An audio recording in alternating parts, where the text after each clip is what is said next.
Mr. Speaker, the Leader of the Opposition gets up in a government-funded bed in a government-funded house. He enters a government-funded car. Canadian politics has no business being this entertaining, but Liberal MP Mark Holland did a fantastic job exposing Conservative leader Pierre Poilievre's argument that the CBC, Canada's public broadcaster, should be destroyed because it is government-funded, when Pierre Poilievre himself is government-funded. I'm a government house leader.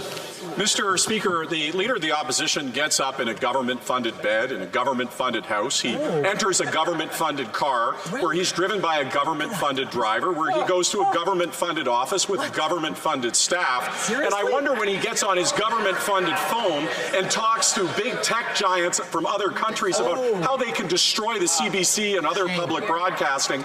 I wonder when he talks to them about his Twitter account, what percentage of public funded, given that he's worked his entire life for the federal paycheck? What is it, 99.8%? Is it 99.9%, Mr. Speaker? All right, so first off here, I am not a Liberal voter, but this was thoroughly enjoyable. I have to say, before I get to Pierre Poilievre and breaking down his ridiculous arguments about the CBC, the attachment that Mark Holland here has discussing how Pierre Poilievre's on the phone with tech giants and how to destroy the CBC. That was the only part of this entire rant here that was out of place.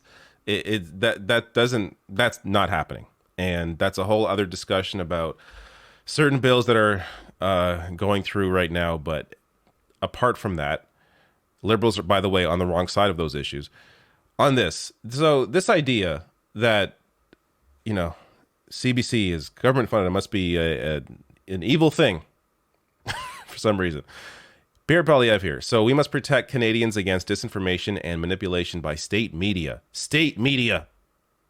Just like in Russia. Or North Korea. That is why I'm asking Twitter and Elon Musk to accurately label CBC as government-funded media. It is a fact, and Canadians deserve the facts. Yes, the CBC is partially government-funded. I'll get to how much in a second here. You may be shocked. Not shocked the way you may think, but you may be shocked. So this idea that somehow this, like, singling out media that has some government funding, like, what is the goal here? The goal for Pierre Poilievre is clear. He wants to make it seem like you can't trust the CBC because they're funded by the government, which they also are when there is a conservative government. And as we'll get to later, when it comes to cuts to the CBC, guess who's done more of them? Not the conservatives.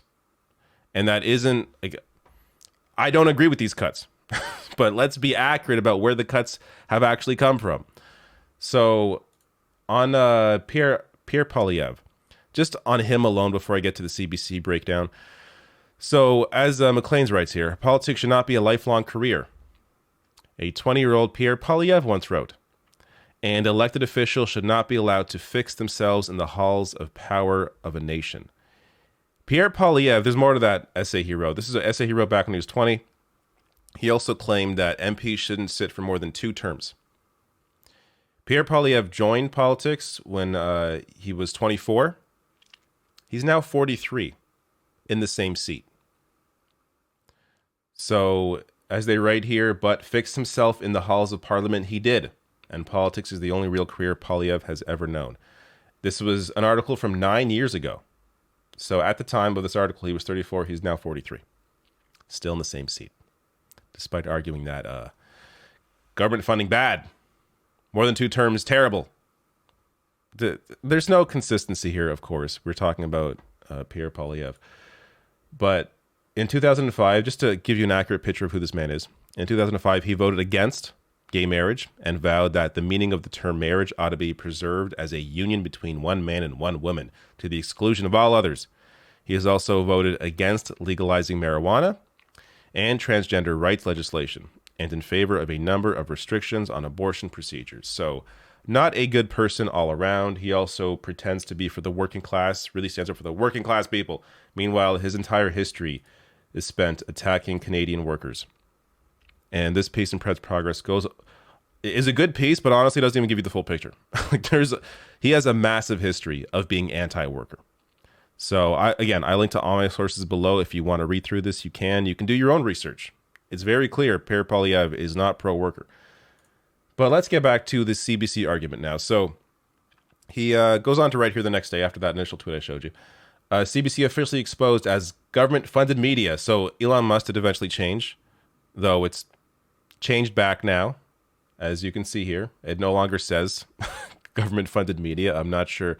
Twitter, there's a whole other discussion. I'm not sure what's even going on there. But now he says, now people know that it is Trudeau propaganda, not news. Signed here to save $1 billion and to fund the CBC. Wow, CBC gets $1 billion. I'm going to get to exposing how ridiculous that criticism is shortly here. But Pierre Marks, who, by the way, great writer, tweets out here, I like the idea of telling people where media funding comes from, but choosing to solely label media accounts that receive public funding suggests there's something wrong with it. If we're going to label all public media, corporate media should also be included in the scheme. Completely agree. If you want to say that CBC is publicly funded, fine. I got no issue with that. But let's be honest, that there are also influences of other media that are not publicly funded, that are privately funded. They have corporate bias. Are we not going to discuss that?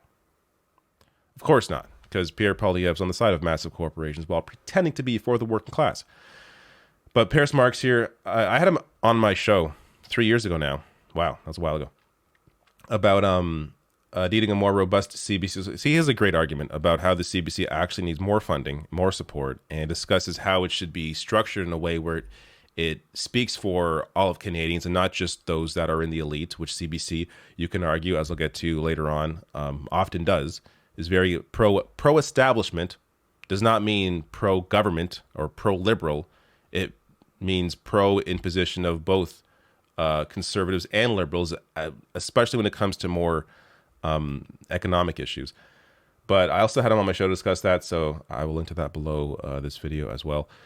But when it comes to the funding, so I saw this in the Meaford Independent, and I think he writes this well. So yes, $1.1 billion is a lot of money in terms of what CBC gets from the government. But those that throw that big number at CBC defenders rarely take the time to do some simple math. Canada's population is roughly 35 million people. The $1.1 billion provided from government coffers to the CBC represents a measly $31 per year for every man, woman, and child in the country. $31 a year to have a robust media that, well, not as robust as it should be, but to have a media in place to, at the very least, represent an interest. Whether or not you agree with that interest or not, typically, I would argue, even though CBC has its issues, it is a lot less biased than many other sources within Canada. And I think it's important to have that largely corporate free voice, though there is, of course, ad revenue and other influences there within the CBC. But as a Breach Media writes here, and they have a great piece on this as well, while Poilievre has never cited any actual facts to back up his assertion that CBC is out to get conservatives, there is hard evidence to show it's not the case. Back in 2010, when the Conservatives were in government and the Liberal Party in opposition, an independent research firm conducted a major study of CBC's content, the only large empirical survey done in recent decades. The study found that the broadcaster covered the Conservatives more positively than Global News and CTV News. So you could maybe argue that they are pro-government, pro-whoever's in power, pro-establishment, but to argue that they are pro-Trudeau or pro-liberal specifically would be incorrect. So CBC now dreads conservative attacks and potential funding cuts, and its employees have internalized a fear of anything deeply critical of the status quo. They go to incredible lengths to avoid the appearance of being left-wing, which you can also... This is an issue really across all media. Media is so afraid, whether it's CBC, whether it's CNN, they are so afraid of right-wing criticism that they go above and beyond to be on the side, to represent the side of conservatives, where you have very rarely an actual, real left-wing voice in any media. be it CBC, be it CNN, be it MSNBC. It is rare to find that true, actual left-wing voice. True left-wing being, a socialist, a communist. These are perspectives that you may or may not agree with, but they are not represented in media. Meanwhile, fascists are all over media. But they go on to write here, there's an irony about this response to years of conservative criticism. The biggest cuts to the public broadcasters' funding have in fact been made by liberal governments. And there is a lot of data to support everything they are saying here, as well as the previous statement about tone towards conservatives versus liberals, at least back in 2010. So again, I will link to this below. One last piece here. The most accurate picture is that the CBC is neither pro-liberal nor pro-conservative. It's simply pro-establishment. It reflects and echoes the range of opinions amongst the Canadian political and economic elite, which includes both the dominant parties. This is what I agree with most. I don't think they're pro-conservative, pro-liberal in terms of the parties. They are simply pro-establishment.